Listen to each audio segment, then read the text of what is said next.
understanding of community and technology that's framed within the digital strategy as being a tripartite thing. It is the provision of technology or digital technology for New Zealand's government. Over a number of years it's evolved this structure which suggests that the best way to make sure that all New Zealanders are digitally enabled is for a partnership to exist between the community, the government and business. And between those three, connection, this is the government's terminology, of course, connection, confidence and content is provided. And it's kind of it's a little bit of a cliched structure that's used in the digital strategy documents, but it kind of readily embodies what the government understands should be happening in order for successful implementation, I guess, or improvement of people's access and use of digital technologies. However, I'll just suggest, and from the experience I've had with the research that I've done in communities that are making use of this tripartite partnership, that it's potentially problematic because you need to consider the agendas that are involved in providing internet access to community groups. Now, sometimes this is referred to in the literature as, agendas can be top-down or bottom-up, exogenous, endogenous, or external, coming from the outside and imposing a solution, or the endogenous, it's kind of generated from the grassroots up. And the outcomes of community interventions under those two different types of agendas are likely to be quite different. For example, an exogenous agenda that is a government one, which just says, here's some equipment, here's some resourcing, we want you to make use of this to better your situation in life, we'd like you to go and get jobs and so forth. That's likely to be accompanied by a great interest in potentially some quantitative research to link demonstrable outcomes of providing those resources.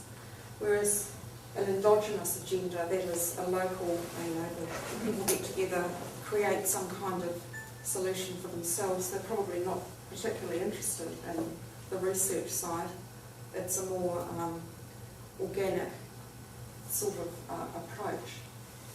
And as I mentioned before, just reading yesterday, this idea of for, with, by or to is another way of expressing that idea that solutions for communities can be provided in different ways.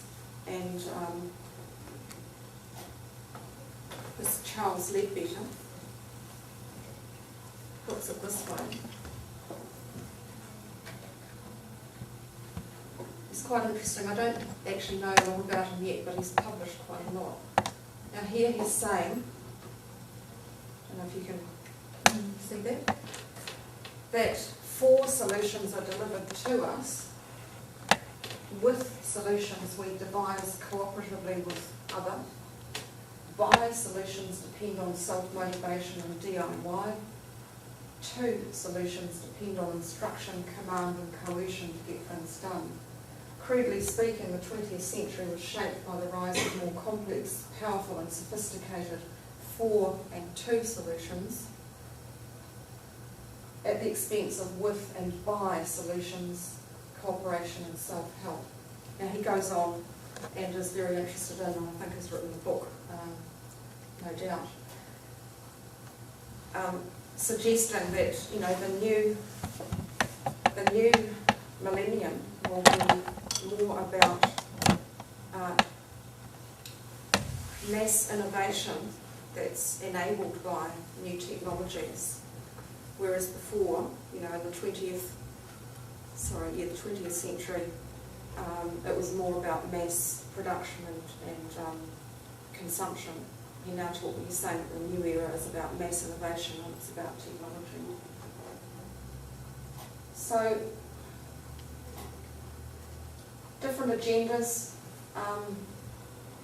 The research, and one's common sense would suggest that grassroots ownership of any community intervention is desirable.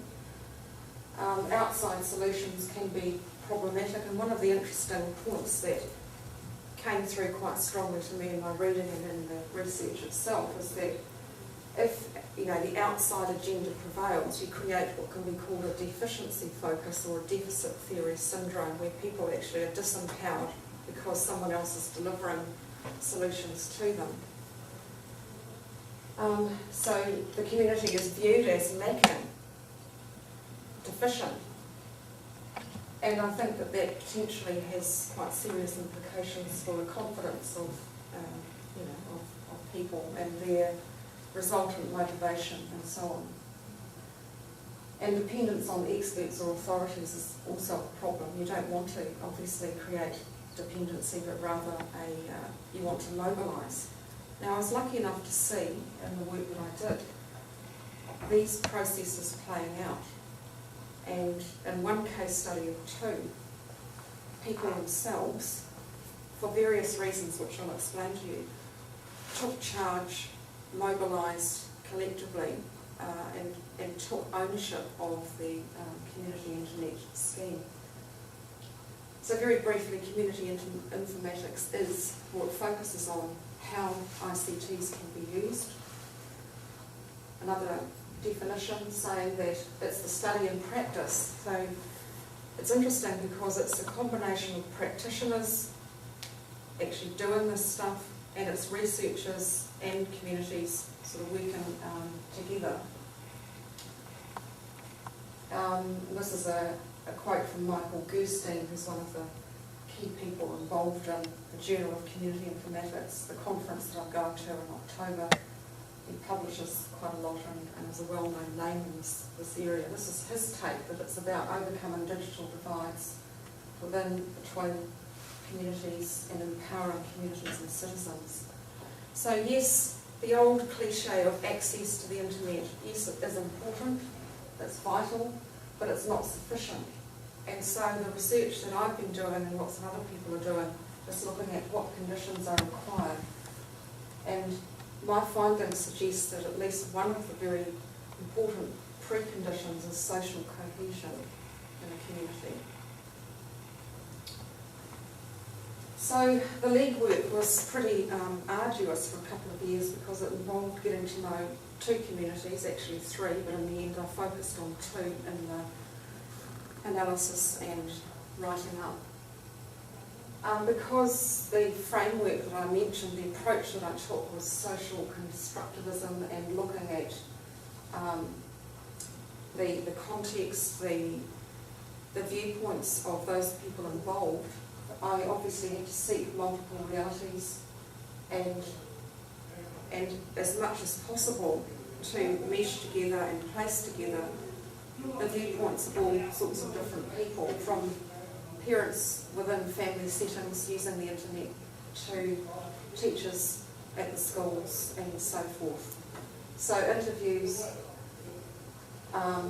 were the primary vehicle for getting to know these people, gathering the information, and it was over 2 cycles. Extended interviews, observation, 2 times, 2 waves, 2 case studies, and approximately 2 years altogether. So I looked at a group, a sample of volunteer adult caregiver members of families at one time, and then approximately a year later went back to the same people. And by that stage, quite a few were no longer available. So, but I'm just saying that the people involved were the same ones on both occasions. So I had an extensive survey which generally took about an hour and a half to sit down and talk through with the participants, interviewing them and asking for their responses on survey items as well. So I ended up with a massive data, both qualitative and quantitative. And the challenge for me was making meaning of all of this material. And it was a struggle because early on I hadn't clearly enough operationalise what it was that I was looking for. So I had to get a lot clearer on what I meant by social cohesion, and it's a bit of a chicken or the egg conundrum, which one comes first. When you look at this, for me, quite important quotation from Friedkin, he suggests that you can identify this thing called social cohesion at two levels, the group level and the individual level. And he asserts, and I thought it was a useful approach, he says that you need the group level social cohesion conditions. Those are the most important, that's the most consequential level, but that determines individual people's socially cohesive behaviours. So this was the concept that I found quite useful in beginning to grapple with and understand the material that I had gathered from my participants. I was looking at social cohesion on two levels.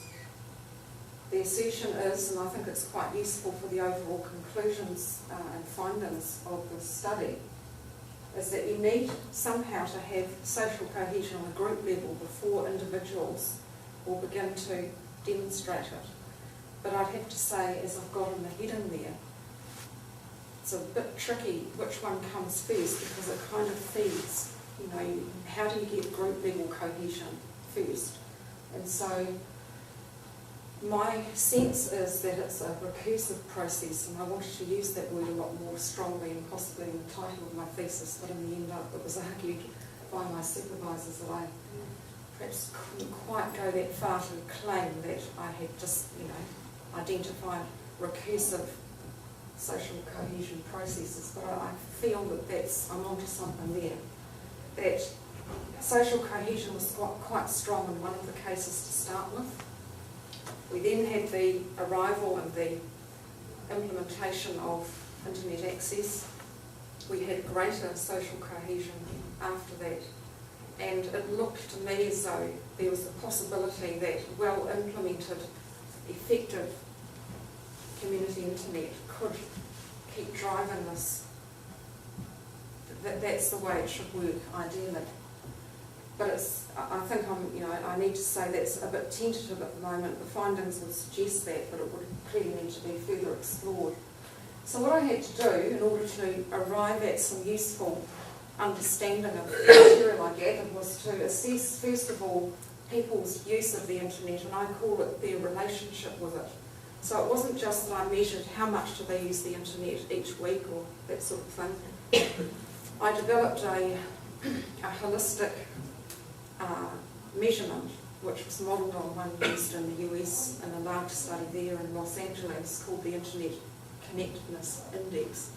And it's comprised of things like, yes, number of hours per week using the internet, but also attitude to their internet dependency. For example, how much would it bother you if you woke up tomorrow and you no longer had your computer? So it was a combination of quite a large number of factors which were aggregated to create one index per person.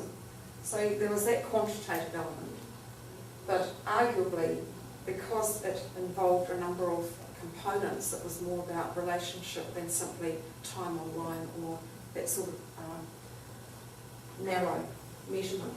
And then this pesky social cohesion, how do you operationalise that?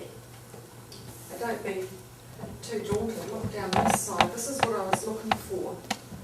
I needed to understand the material that I was gathering in terms of these dimensions of social cohesion.